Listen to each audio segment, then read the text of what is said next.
Hello everyone, कैसे हो आप सब। उम्मीद है सब बढ़िया होंगे, मजे में होंगे। तो लास्ट क्लास में हमने काफी चीजें कवर कर ली थी। जो लास्ट क्लास का मेन अपना एजेंडा था, या फिर बोलो जो हमें चीजें कवर करनी थी लास्ट क्लास में, तो वो चीजें थी जिसके अंदर हमने सीखी थी डिफरेंट जो केमिकल इक्वेशंस है उनको बैलेंस कैसे किया जाता है, बैलेंसिंग किस किस तरह से करते हैं, क्या क्या उसका प्रोसीजर होता है। और एनसीईआरटी के अंदर ये बैलेंसिंग वाला जो पूरा पार्ट होता है, हम कैसे कैसे उसके अंदर मेंशन है, सब हमने लास्ट क्लास के अंदर किया था। और लास्ट क्लास के अंदर आपने काफी डिफरेंट क्वेश्चंस भी किए थे हमने, जिसके अंदर मैंने लगभग लगभग 6 इक्वेशंस आपको सोल्व करके दिखाई थी, जिसमें कि बहुत ज्यादा एक सिंपल इक्वेशंस भी थी और बहुत ज्यादा कॉम्प्लेक्स इक्वेशंस भी थी, है ना। उसके अंदर हमने सारी चीजें ऑलमोस्ट कवर कर ली थी, है ना। एक चीज इसमें याद रखने वाली बात है, आप ये जो इक्वेशन मैंने लास्ट क्लास में आपको कराई थी, जो 6 इक्वेशंस कराई थी, एक बार उन्हें बिना देखे आप खुद से भी सोल्व करके देखें, क्योंकि लास्ट कुछ इक्वेशंस ऐसे थी जो मैंने आपको एकदम से डायरेक्टली बता दी थी, क्योंकि मुझे लगता था इतना इनफ था जानने के लिए जितना मैंने आपको बता दिया था। लेकिन आप फिर भी जब ये लेक्चर पढ़ें उससे पहले एक बार आप ये बैलेंसिंग वाला पार्ट जो है दोबारा से रिवाइज करें, फॉर द रीजन क्योंकि वो वाला पार्ट इतना इंपॉर्टेंट है। वो बैलेंसिंग वाले जो क्वेश्चन होते हैं एग्जाम में आते आते हैं, ऐसा कभी नहीं होता, चाहे वो आपका कंपटीशन का कोई एग्जाम हो, चाहे आपके बोर्ड्स का एग्जाम हो, ऐसा कभी नहीं होगा कि बैलेंसिंग के ऊपर एक ना एक क्वेश्चन ना आए। तो आप प्लीज जो लास्ट हमने क्लास की थी उसको बहुत ध्यान से पढ़े, उसी से आप जहां तक उम्मीद है क्वेश्चन आना है। कोई आपके पास बुक्स है या फिर जो डीपीपीज आपको दी गई है सेशन के अंदर, आप उनको भी सोल्व करें, और कोई डाउट है तो डाउट वाले बॉक्स के अंदर आप पूछ सकते हैं ना। तो आज का जो हमारा टॉपिक है वो है टाइप्स ऑफ केमिकल रिएक्शंस, जो कि बहुत छोटा सा सेशन है। मुश्किल 10 से 15 मिनट का ही सेशन होने वाला है, इससे ज्यादा बड़ा सेशन नहीं होने वाला। और मोस्ट प्रोबेबली लास्ट लेक्चर होने वाला है। आज ये चैप्टर जो है केमिस्ट्री का, आज ये रैप अप हो जाएगा हमारा पूरी तरह से। तो इसके अंदर हम different different type of chemical reactions यहाँ पर मेंशन है। मैं इसको थोड़ा सा छोटा कर देता हूँ जिससे आपको थोड़ा सा और अच्छे से विजिबल हो सके। थोड़ा साइड में कर देते हैं, थोड़ा छोटा कर देते हैं ना। तो इसके अंदर क्या चीजें हैं, सबसे पहले अगर देखें तो इसमें कई सारे टाइप की केमिकल रिएक्शंस है। जैसे कि सबसे पहली जो केमिकल रिएक्शन का टाइप आता है वो आता है कॉम्बिनेशन रिएक्शन। कॉम्बिनेशन रिएक्शन एक ऐसी रिएक्शन है जो हमने ऑलरेडी फर्स्ट क्लास के अंदर ही पढ़ ली थी। जब भी हम दो चीजों को, दो केमिकल कंपाउंड्स को क्या कर रहे हैं, ऐड कर रहे हैं और ज्वाइन कर रहे हैं, दो डिफरेंट केमिकल कंपाउंड्स को जब हम ऐड करते हैं, ज्वाइन कर रहे हैं, और एक से सिंगल कंपाउंड हमारे पास बन के निकल के आ रहा है, it will be termed as combination reaction. जैसे कि मैंने अभी आपको एक एग्जांपल दिया कि मैंने सबसे पहली क्लास में वही कराया था। सबसे पहली क्लास में मैंने क्या किया था कि जब हम मैग्नीशियम को बर्न करते हैं ऑक्सीजन की प्रेजेंस में, तो MgO प्रोड्यूस होता है, मैग्नीशियम ऑक्साइड प्रोड्यूस होता है। तो जो ये मैग्नीशियम ऑक्साइड है ये भी क्या है, एक तरह से कॉम्बिनेशन रिएक्शन है, फॉर द रीजन क्योंकि इसके अंदर मैग्नीशियम और ऑक्सीजन क्या हो रहे हैं, बाइंड हो रहे हैं।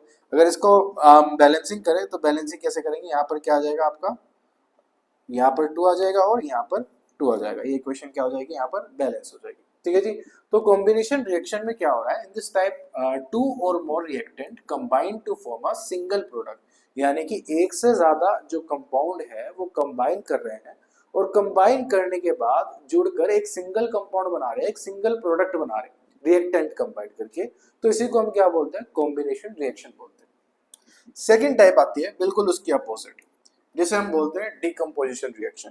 अगर किसी भी कंपाउंड को हम क्या कर रहे हैं, एक कंपाउंड है हमारे पास, अगर उसको ब्रेक करके दो या दो से ज्यादा कंपाउंड में तोड़ रहे हैं, it will be termed as decomposition reaction. जैसे कि मोस्ट, अगर सबसे सिंपलेस्ट एग्जांपल दूं, अगर मैं H2O को तोड़ूं, यानी कि पानी को अगर तोड़ूं, पानी को तोड़ने के बाद क्या मिलता है हमको, हमें H+ मिलता है और ऑक्सीजन मिलता है, यानी कि हाइड्रोजन मिलता है और एक ऑक्सीजन मिलता है। तो ये कौन सी रिएक्शन होगी, क्योंकि इसमें एक सिंगल रिएक्टेंट था और प्रोडक्ट एक से ज्यादा है, तो ये कैसे रिएक्शन होने वाली है आपकी, ये होने वाली है आपकी डिकम्पोजिशन रिएक्शन। इसके अंदर जो एग्जांपल आपको यहाँ पर दिया है, यहाँ पर क्या किया है ध्यान से देखो। H2O2 का मॉलिक्यूल था हमारे पास, हाइड्रोजन पेरोक्साइड। हाइड्रोजन पेरोक्साइड को जब हम ब्रेक कर रहे हैं तो वो किसमें टूट रहा है, H2O में और O2 में टूट रहा है। बैलेंसिंग के लिए यहाँ पर 2 लगा दिया, यहाँ पर 2 लगा दिया। इसी तरह से कॉम्बिनेशन रिएक्शन की बात करें, कॉम्बिनेशन रिएक्शन में हम क्या कर रहे हैं, हाइड्रोजन और ऑक्सीजन को यहाँ पर जोड़ के क्या बना रहे हैं, एक वाटर मॉलिक्यूल बना रहे हैं। तो सिंपल सिंपल शब्दों में कॉम्बिनेशन मतलब कि भाई किसी चीज को हम क्या कर रहे हैं, कंबाइन कर रहे हैं, और डिकम्पोजिशन में क्या कर रहे हैं, किसी भी चीज को क्या कर रहे हैं भैया, ब्रेक कर रहे हैं। बहुत ही सिंपल साधारण, कोई डरने वाली बात नहीं, मजाक है सब, है ना। तो अब थर्ड भी चलते हैं, थर्ड रिएक्शन के पास चलते हैं। थर्ड रिएक्शन है डिस्प्लेसमेंट रिएक्शन। ये थोड़ा समझने वाला खेल है इसके अंदर। चलो यहाँ पर इसको एग्जांपल देखते हैं इसका। यहाँ पर ध्यान से देखो, यहाँ पर एक क्या है Zn का मॉलिक्यूल है, एक यहाँ पर कॉपर सल्फेट का मॉलिक्यूल है। जब हम इन दोनों का रिएक्शन करा रहे हैं तो अगर ध्यान से देखें तो यहाँ पर जो कॉपर की जगह है वो कौन ले रहा है, जिंक ले रहा है। जिंक क्या कर रहा है, कॉपर की जगह ले रहा है, और कॉपर कहाँ ले जा रहा है, तुम्हारा जिंक की जगह ले रहा है। अगर जिंक कॉपर की जगह ले ले और कॉपर जिंक की जगह ले ले, रिएक्शन होने के बाद जो प्रोडक्ट बने उसके अंदर it will be termed as displacement reaction. दोबारा रिपीट करो, दोबारा रिपीट कर देते हैं कि ये ध्यान से देखो इस रिएक्शन के अंदर क्या हो रहा है। Zn जो है यानी कि जिंक जो है वो रिएक्शन कर रहा है कॉपर सल्फेट के अंदर। जब वो रिएक्शन कर रहा है तो उसके अंदर क्या हुआ, जहां पर कॉपर था वहां पर क्या आ गया, जिंक आ गया, और जहां पर जिंक था प्रोडक्ट के अंदर वहां पर क्या आ गया, कॉपर आ गया। तो यहाँ पर क्या बना रिएक्शन के अंदर, जिंक सल्फेट और एक कॉपर का मॉलिक्यूल। और बैलेंसिंग भी देखे तो पूरी तरह से ये इक्वेशन जो है बैलेंस है, जिसके अंदर इस तरह से कोई कंपाउंड एक दूसरे की पोजीशन के ऊपर डिस्प्लेस हो रहा है, it will be terms as displacement reaction. आसान है, कोई दिक्कत वाली बात नहीं है। तो ये वाली रिएक्शन बहुत इंपॉर्टेंट है, बहुत इंपॉर्टेंट इन द सेंस कि ये वाला आपको क्या होगा, एमसीक्यू के अंदर दे दिया जाएगा, एक इक्वेशन दे दी जाएगी और उसके अंदर आपको ऑप्शन के अंदर 4 ऑप्शन दे देंगे, which one of the following is this reaction. First आपको ऑप्शन दे दिया कॉम्बिनेशन, सेकंड दे दिया डिकम्पोजिशन, थर्ड दे दिया डबल डिस्प्लेसमेंट, फोर्थ दे दिया डिस्प्लेसमेंट। तो आंसर क्या होगा, डिस्प्लेसमेंट रिएक्शन। बात समझ में आई, आसान है। चलिए नेक्स्ट देखते हैं एक बार। नेक्स्ट है हमारे पास फोर्थ रिएक्शन जिसको हम बोलते हैं डबल डिस्प्लेसमेंट रिएक्शन। इसके अंदर ध्यान से देखिए अगर, तो यहाँ पर क्या है, जो आपका सोडियम सल्फेट है वो किसके साथ, बेरियम क्लोराइड के साथ रिएक्शन कर रहा है, और बेरियम क्लोराइड के साथ रिएक्शन करने के बाद यहाँ पर क्या है, बेरियम सल्फेट बन रहा है, और यहाँ पर क्या बन रहा है, NaCl बन रहा है। कहने का मतलब क्या है, दोनों कंपाउंड ने क्या की है, अपनी अपनी पोजीशन यहाँ पर एक्सचेंज की है 2 बार, कि भैया बेरियम तो किसके साथ चले गया, सल्फेट के साथ चले गया, और नाइट्रोजन किसके साथ चले गया, क्लोराइड के साथ चले गया। तो ध्यान से देखिए यहाँ पर क्या हो रहा है, सिर्फ एक कंपाउंड के साथ क्या हो रहा है, रिप्लेसमेंट हो रहा है ना। यहाँ पर क्या हो रहा है, 2 कंपाउंड के साथ रिप्लेसमेंट हो रहा है, फॉर द रीजन यहाँ पर क्लोराइड भी इन्वॉल्व है, यहाँ पर सल्फेट भी इन्वॉल्व है, यहाँ पर सोडियम भी इन्वॉल्व है, यहाँ पर बेरियम भी इन्वॉल्व है। तो यहाँ पर 2 बार जो है रिएक्शन जो हो रहा है डिस्प्लेस हो रहा है, तो इसी वजह से इसको बोलते हैं डबल डिस्प्लेसमेंट रिएक्शन, क्योंकि यहाँ पर 2 बार क्या हो रहा है, ध्यान से देखना। यहाँ पर एक सोडियम सल्फेट वाले ने एक बार बेरियम वाले ने किसके साथ, ये सल्फेट के साथ रिप्लेस हो गया, और जो यहाँ पर सोडियम है वो क्लोराइड के साथ रिप्लेस हो गया। क्योंकि यहाँ पर 2 बार डिस्प्लेसमेंट हो रही है, that's why it is called as double displacement reaction. ठीक है जी। नेक्स्ट आती है जो इसके अंदर वो आती है ऑक्सीडेशन रिडक्शन और redox reaction. Oxidation reduction reaction में क्या होता है, in an oxidation reduction reaction one substance gain oxygen and lose electron while other loses oxygen or gain electrons। ठीक है, अगर मान लो कोई कंपाउंड है जिसने क्या किया, ऑक्सीजन गेन की है, किसी ने कंपाउंड था किसी रिएक्शन के अंदर, उसके ऊपर ऑक्सीजन क्या हो गई, ऐड हो गई, it will be called as oxidation reaction. और रिडक्शन रिएक्शन में क्या होती है, ऑक्सीजन लूज होती है, तो ऐसा बोल सकते हैं कि ऑक्सीजन क्या हो रही है वहां पर लूज हो रही है, या फिर ऐसा भी बोल सकते हैं वहां पर हाइड्रोजन क्या हो रहे हैं, हाइड्रोजन आयन क्या हो रहे हैं, एक्सेप्ट हो रहे हैं। यानी कि अगर ऐसे बोल सकता हूं मैं कि अगर मैं ऑक्सीडेशन रिएक्शन की बात कर रहा हूं, ऑक्सीडेशन रिएक्शन में क्या हो सकता है भैया, O2 ऐड हो सकता है और इलेक्ट्रॉन लूज हो सकते हैं। और यहाँ पर रिडक्शन में क्या हो रहा है, यहाँ पर ऑक्सीजन लूज हो सकती है या फिर H+ यहाँ पर क्या हो सकते हैं, ऐड हो सकते हैं। तो ऐसे रिएक्शन को हम क्या बोलते हैं, ऑक्सीडेशन रिडक्शन रिएक्शन, और इसको ही हम क्या बोलते हैं, दूसरे शब्दों में हम ऑक्सीडेशन रिडक्शन रिएक्शन भी बोलते हैं, यहाँ पर जैसे लिखा हुआ है ऑक्सीडेशन रिडक्शन या फिर रिडॉक्स रिएक्शन भी बोलते हैं। ठीक है जी। तो यहाँ पर एक एग्जांपल दिया है, ध्यान से देखना। जो यहाँ पर क्या हो रहा है, ZnO जो है कार्बन के साथ रिएक्ट कर रहा है, यहाँ पर Zn बन रहा है और CO बन रहा है, इसका क्या हुआ, यहाँ पर ऑक्सीडेशन हो गया। कार्बन का क्या हुआ, यहाँ पर ऑक्सीडेशन हुआ, फॉर द रीजन क्योंकि कार्बन के ऊपर क्या हुई, ऑक्सीजन ऐड हो गई।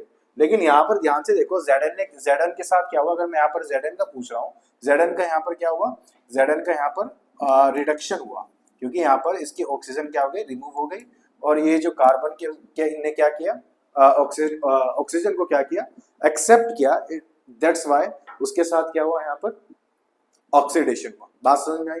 तो अगर कोई कंपाउंड ऑक्सीजन सिंपली अगर एक्सेप्ट कर रहा है, it will be termed as oxidation reaction. अगर उसमें से जो हाइड्रोजन एक्सेप्ट कर रहा है तो it will be termed as reduction reaction, और दोनों को हम रिडॉक्स रिएक्शन भी बोलते हैं। तो इसके अंदर ये लिखा है देखो, zinc oxide is reduced to zinc because it loses oxygen, और दूसरी तरफ क्या है, कार्बन जो है ऑक्सीडाइज हुआ है क्योंकि उसने ऑक्सीजन को यहाँ पर एक्सेप्ट किया है। ठीक है जी, बात समझ में आती है? तो यहाँ पर ये कुछ टाइप के रिएक्शन है जो एग्जाम पॉइंट ऑफ व्यू से बहुत बहुत इंपॉर्टेंट है। टोटल नंबर ऑफ 5 रिएक्शंस है। आपको जनरली जो है डेफिनेशन के फॉर्म में पूछा जा सकता है, एमसीक्यूज की फॉर्म में पूछा जा सकता है, और एजम्पशन रीजन के फॉर्म में पूछा जाता है। तो इसकी पॉसिबिलिटी बहुत ज्यादा है, यहाँ से क्वेश्चन आने की चांसेस भी बहुत ज्यादा है, एक बैलेंसिंग से और एक टाइप ऑफ रिएक्शन से। तो इसको आप नोट कर सकते हैं। मैं इसको थोड़ा सा साफ सुथरा बना देता हूँ, उसके बाद आप इसको वीडियो पॉज करके नोट कर लीजिए।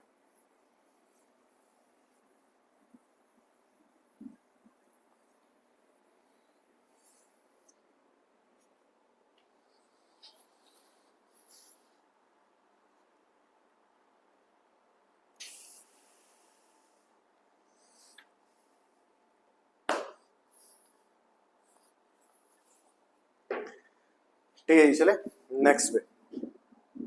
नेक्स्ट हमारी है ऑब्जर्वेशन ऑफ केमिकल रिएक्शन। ये तो बड़ा ही टूचा टॉपिक है। मतलब आपने कभी ना कहीं, अगर आप एक बारी भी आपने, आपकी टीचर्स ने, किसी ने क्लास के अंदर एक्सपेरिमेंट करा के देखे होंगे, तो 9th-10th में बच्चा सिर्फ एक ही चीज ऑब्जर्व करता है, वो होता है कलर चेंज। उसको कुछ नहीं मतलब कि रिएक्शन क्या हो रही है, कौन सा कंपाउंड इन्वॉल्व हो रहा है, सिर्फ उसको इतना पता है कि मैडम ने क्या किया है, दो कंपाउंड को मिलाया और एकदम से पिंक कलर अपीयर हो गया। तो ये पिंक कलर जो चेंज आया किसी भी दो कंपाउंड को ऐड करने के ऊपर, या फिर किसी दो कंपाउंड्स को हमने क्या किया, ऐड करने के बाद हीट कर दिया, या किसी सिंगल कंपाउंड को 100 डिग्री सेल्सियस 200 डिग्री सेल्सियस पे हीट कर दिया, उसके बाद जो उसके अंदर ऑब्जर्वेबल चेंज आते हैं, जैसे किसी के अंदर क्या हो सकता है भैया, किसी के वेपर्स बन सकते हैं, दूसरा किसी के अंदर क्या हो सकता है, कोई कलर चेंज हो सकता है। दो कंपाउंड ऐड किए तो उसमें क्या हो गया, पिंक कलर आ गया या फिर रेड कलर आ गया, इस तरह के डिफरेंट कलर्स आ गए। या फिर दूसरा क्या हो सकता है, दो कंपाउंड मिलाए तो उसमें से एकदम से बबल्स उठने स्टार्ट हो गए, जिसमें कभी कार्बन डाइऑक्साइड के बबल्स भी होता है। आपने देखा होगा आजकल तो शादियों के अंदर फैशन है, शादियों के अंदर क्या था भैया, एक वो मटके से लगा देते हैं, मटके के अंदर क्या डालते हैं, वो कंपाउंड डालते हैं और उसमें से बुलबुले उठते रहते हैं और साथ में धुएं भी उठते हैं, है ना। उसमें क्या डालते हैं भैया, कैल्शियम कार्बाइड डालते हैं ज्यादातर, है ना। तो उसमें जब वो डालते हैं तो जो CO2 होती है वो इवॉल्व होती रहती है साथ में, क्योंकि वो ड्राई आइस होती है उसके अंदर, तो उसकी वजह से क्या होते हैं, धुएं भी उठते हैं। ठीक है, बुलबुले उठाने के लिए वहां पर CO2 का इस्तेमाल किया जाता है। या घर में देख लो, घर में आप इनो इस्तेमाल करते हो, इनो जब आप पानी के अंदर डालते हो तो क्या है, तुम्हारा दो कंपाउंड्स के बीच में रिएक्शन हो रही है, एक वाटर के बीच में और एक आपके सोडियम बाइकार्बोनेट के बीच में, है ना, बेकिंग सोडा के बीच में। तो उसके अंदर क्या हो रहा है, जब दो कंपाउंड्स के बीच में रिएक्शन हो रही है तो एकदम से बबल्स अपीयर होते हैं, यानी कि रिएक्शन हुई है दो कंपाउंड्स के बीच में और CO2 क्या हो रही है, उसमें इवॉल्व हो रही है। तो ये भी क्या है, एक केमिकल चेंज है, या फिर बोलो एक ऑब्जर्वेबल चेंज है। और ये ऑब्जर्वेबल चेंज क्या दिखाते हैं हमें, कि भैया जब हमने दो कंपाउंड्स को क्या ऐड किया है तो कुछ ना कुछ उसके अंदर क्या है, चेंज आया है, कुछ नया कंपाउंड बना है। जैसे कि इनो और वाटर के केस में जो बबल्स इन्वॉल्व हुए तो वो किसके इन्वॉल्व हुए, CO2 के। तो इसके अंदर, इस रिएक्शन के अंदर जो है CO2 बनी है। तो ऐसे सारे जो रिएक्शंस है या फिर ऑब्जर्वेबल चेंजेस है, उसको हम क्या बोलते हैं, उसके कैरेक्टरिस्टिक्स ऑफ केमिकल रिएक्शन के अंदर आते हैं। जैसे कि इसके अंदर कुछ मेंशन है, जैसे कि कलर चेंज हो सकता है ना, गैस बबल्स इन्वॉल्व हो सकते हैं, प्रेसिपिटेट बन सकता है, लाइट फॉर्मेशन हो सकती है कुछ केसेस में, जैसे फुलझड़ी जलाते हैं तो उसके अंदर क्या होती है, लाइट फॉर्मेशन होती है ना। टेम्परेचर जो होता है चेंज हो सकता है, भैया दो कंपाउंड ठंडे थे लेकिन जब ऐड किया तो एकदम से बीकर को हमने टच करके देखा तो क्या हो गया, हीट हो गया। तो ऐसे जो चेंजेस आते हैं ये सारे क्या शो करते हैं कि भैया कुछ ना कुछ नया कंपाउंड बना है इन दोनों को ऐड करके, दैट्स व्हाई ये हीट हुआ है, दैट्स व्हाई इसके अंदर कलर चेंजेस आए। बात समझ में आती है? तो इसके अंदर जो है यहाँ पर कुछ चेंजेस लिखे हुए हैं, जैसे कि सबसे पहला यहाँ पर एग्जाम्पल के तौर पे कुछ चीजें यहाँ पर मेंशन है, इन्हें पढ़ के देखते हैं। चलिए देखें, फर्स्ट है इसमें आपका चेंज इन कलर। तो चेंज इन कलर में रिएक्शन दी गई है, अगर कॉपर को हम क्या करते हैं, हीट करते हैं तो वो क्या होता है, ब्लैक कलर का हो जाता है। और वो होता किस वजह से, क्योंकि यहाँ पर क्या फॉर्म हो रहा है, कॉपर ऑक्साइड फॉर्म होता है। तो when the colour of the reactant change it indicates the reaction has occurred, जो कि अभी अभी आपको मैंने बताया। बात समझ में? सेकंड है इवोल्यूशन ऑफ गैस, जैसे कि अभी बताया मैंने। इसके अंदर जैसे एक रिएक्शन शो कर रहा है कि zinc react with dilute HCl hydrochloric acid, और इसके अंदर क्या होता है, हाइड्रोजन गैस इवॉल्व होती है, क्योंकि जब इन दोनों का रिएक्शन हो रहा है तो हाइड्रोजन गैस जब इवॉल्व हो रही है तो हाइड्रोजन गैस के क्या होते हैं, बबल्स फॉर्म होते हैं। तो इसके अंदर क्या है, ये भी क्या शो करता है कि रिएक्शन हुई है। Gas bubble forming during a reaction can indicate a chemical change. अच्छा, इसके अंदर जब ये गैस इवॉल्व होती है तो जनरली जब ये केमिकल रिएक्शन हम लैब के अंदर करके देखते हैं तो उसके अंदर क्या है, अगर इसके ऊपर आसपास जब ये रिएक्शन हो रही होती है, जब हम माचिस इस तरह से एक तिल्ली लगा दे या लाइटर लगा दे उसके ऊपर, तो एकदम वो फायर को पकड़ लेता है, क्योंकि हाइड्रोजन जो होता है वो आग को पकड़ सकता है। सिंपल बात। तो इससे से मतलब हमें पता लग जाता है कि मतलब ये चेक इसलिए कर रहा है, आग इसलिए लगा रहा है जिससे हमें पता लग जाए कि जो गैस इवॉल्व हो रही है वो हाइड्रोजन ही है या कार्बन डाइऑक्साइड है। अगर मान लो कार्बन डाइऑक्साइड हुई, क्योंकि कार्बन डाइऑक्साइड क्या करती है, आग को बुझा देती है, तो आग क्या हो जाएगी, बुझ जाएगी। और अगर आग जो है और ज्यादा पकड़ ली तो दैट्स मीन वहां पर रिएक्शन कंफर्म हो जाएगी कि हाइड्रोजन ही भैया यहाँ पर गैस इवॉल्व हुई है। बात समझ में आई? ठीक है। नेक्स्ट आता है formation of precipitate. Formation of precipitate के अंदर क्या होता है कि जैसे ये बीकर है, ये बीकर के अंदर मैंने दो केमिकल्स को यहाँ पर जोड़ दिया। यहाँ पर एक केमिकल था, यहाँ पर एक टेस्ट ट्यूब है जिसमें कुछ केमिकल था और वो इसके अंदर यहाँ पर ऐड हो रहा है। तो इसके अंदर क्या होता है, जब दो केमिकल बनते हैं तो यहाँ पर कुछ इस तरह से सॉलिड पार्टिकल्स, रिएक्शन के बाद कुछ सॉलिड पार्टिकल्स बन जाते हैं जो बीकर के नीचे इस तरह से बैठ जाते हैं। इसी को बोलते हैं हम प्रेसिपिटेट, जिसमें एग्जांपल किसका दिया गया है, the reaction between sodium chloride और सिल्वर। इनके बीच में जब हम रिएक्शन करते हैं तो व्हाइट प्रेसिपिटेट बनता है किसका, सिल्वर क्लोराइड का। तो ये भी क्या शो करता है, solid formation in liquid reaction mixture indicates precipitation. और लास्ट से चेंज इन टेम्परेचर, जब दो रिएक्शन के बीच में क्या होती है, जो है भैया रिएक्शन हो रही है और उसके अंदर क्या है, हीट इवॉल्व हो रही है, it will be termed as exothermic reaction. दो तरह की रिएक्शन होती है, एंडोथर्मिक और एक्सोथर्मिक। ऐसी रिएक्शन जिसको कराने के लिए हमें हीट देनी पड़ती है। कई बार क्या करते हैं हम, कोई कंपाउंड्स होते हैं उनको लैब में बहुत देर तक हीट करते हैं, तो it will be termed as endothermic reaction, क्योंकि उसके अंदर हीट को क्या कर रहे हैं, हम सप्लाई कर रहे हैं। बट ऐसे रिएक्शन जिसके अंदर हम दो कंपाउंड को जोड़ रहे हैं और वो बीकर को हीट करने जा रहे हैं, मतलब कंपाउंड ही हीट हो गया नया बनने के बाद, it will be termed as exothermic reaction, क्योंकि उसके अंदर क्या हो रही है, हीट जो है एमिट हो रही है। तो इसके अंदर क्या है, exothermic reaction like the reaction of calcium oxide with water. जब कैल्शियम ऑक्साइड और वाटर का रिएक्शन होता है तो उसके अंदर क्या होता है, जो हीट प्रोड्यूस होती है, इसलिए वजह से वो रिएक्शन क्या है, एक्सोथर्मिक रिएक्शन है। ए रिएक्शन दैट रिलीज और एब्सॉर्ब हीट शो अ टेम्परेचर चेंज। लास्ट रिएक्शन आती है हमारी कोरोजन। कोरोजन जैसे हमारे घर में लोहे के ऊपर क्या लग जाते हैं, रस्ट लग जाता है ना, जंग लग जाता है, तो उसी को हम क्या बोलते हैं, उस रिएक्शन को हम क्या बोलते हैं, कोरोजन। तो इसके बारे में देख लेते हैं क्या लिखा हुआ है। तो corrosion is the gradual destruction of metal due to reaction with substance like moisture और एसिड। रस्टिंग ऑफ आयरन जो है, ब्लैकनिंग है सिल्वर की, भैया ग्रीनिंग ऑफ कॉपर जो ग्रीन हो जाता है, सारे किसके एग्जांपल है, कोरोजन का एग्जांपल है। नेक्स्ट है इसके अंदर रेंसिडिटी। रेंसिडिटी में क्या होता है, rancidity happen when fats and oil जो है ऑक्सीडाइज हो जाते हैं, जिसकी वजह से उनका चेंज जो है और टेस्ट जो है बिल्कुल क्या हो जाता है, चेंज हो जाता है बिल्कुल। और इसको रोकने के लिए जो है एंटीऑक्सीडेंट्स आर एडिड। एंटीऑक्सीडेंट्स क्या होते हैं, ऐसे कंपाउंड्स होते हैं जो भी क्या करते हैं, जो फ्री रेडिकल्स होते हैं, free radical in the sense oxygen अगर इस फॉर्म में है ना, सिर्फ O वाली फॉर्म में है, नाइट्रोजन जो है नाइट्रोजन वाली फॉर्म में, N2 में ना होके N वाली फॉर्म में है, तो ये क्या होता है, फ्री रेडिकल्स होते हैं। ये क्या करते हैं एंटीऑक्सीडेंट, उनको क्या उनके साथ रिएक्शन करके उन्हें क्या कर देते हैं, फ्री रेडिकल फॉर्म से क्या कर देते हैं, चेंज करते हैं। यानी कि जो ऑक्सीजन है, जो मतलब जी जो ऑक्सीजन जो है, उस जो ऑक्सीडेटेड कंपाउंड्स है उनको क्या कर देते हैं, रिड्यूस कर देते हैं। क्योंकि अगर ये वाले कंपाउंड्स, अगर ऐसा ऑयल हम कंज्यूम कर रहे हैं जिसके अंदर क्या है, बहुत ज्यादा ऑक्सीडेंट है या फिर बोलो फ्री रेडिकल्स है, वो क्या करते हैं, हमें हार्ट प्रॉब्लम्स करते हैं, बीपी की प्रॉब्लम करते हैं, जो आपका डायबिटीज है, ऐसी प्रॉब्लम जो होती है वो किसकी वजह से होती है, जो फ्री रेडिकल्स हमारी बॉडी के अंदर जो बहुत ज्यादा फॉर्म हो जाते हैं। जो ओल्ड एज है, यानी कि जब हम एक ऐसा भी इंसान है जिसके अंदर क्या है, जिसकी एज बहुत ज्यादा कम है लेकिन फिर भी वो लग रहा है, मतलब एज मान लो 30-32 की, फिर भी लग रहा है वो 40-45 का। रीजन क्या है, क्योंकि उसकी बॉडी में बहुत ज्यादा फ्री रेडिकल फॉर्मेशन हो जाता है। एक रीजन ये होता है कि उसके अंदर बहुत ज्यादा फ्री रेडिकल फॉर्मेशन हो जाता है, क्योंकि वो कहीं ना कहीं हेल्थी फूड कंज्यूम नहीं कर रहा, जिसकी वजह से वो पर्सन क्या है, बहुत ज्यादा ओल्ड एज निकले रहता है। तो दैट्स उसको क्या है, ऐसे पर्सन को एंटीऑक्सीडेंट लेने की बहुत ज्यादा जरूरत होती है, क्योंकि वो क्या करते हैं, फ्री रेडिकल को रिमूव करने के अंदर बहुत ज्यादा हेल्प करते हैं। तो rancidity happen when the fats and oil oxidize, changing their taste and smell. To prevent antioxidant add किया जाता है उसके अंदर। Food are kept in air tight container, जिससे कि बाहर से ऑक्सीजन उनके अंदर क्या एंटर ना कर सके।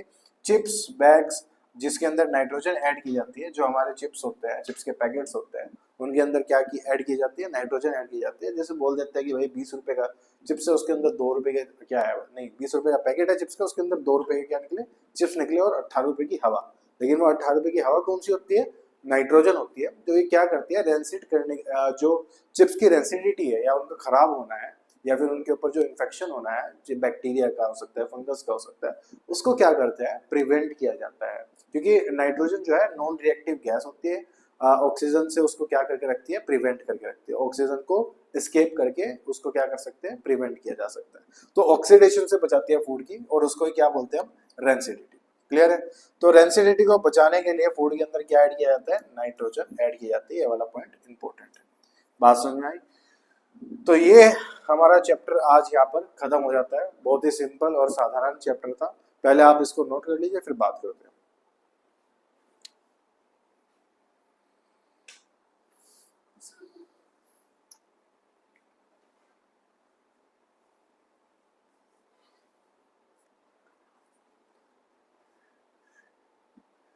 चलिए, तो कोशिश करूंगा मैं यहाँ पे और ज्यादा क्वेश्चन ऐड यहाँ पर करने की कोशिश करूँ नेक्स्ट सेशन के अंदर, जो जल्दी आपको यहाँ पर अवेलेबल हो जाएगा आपके अंदर। Till then bye bye and have a nice day. हम मिलते हैं नेक्स्ट चैप्टर के अंदर।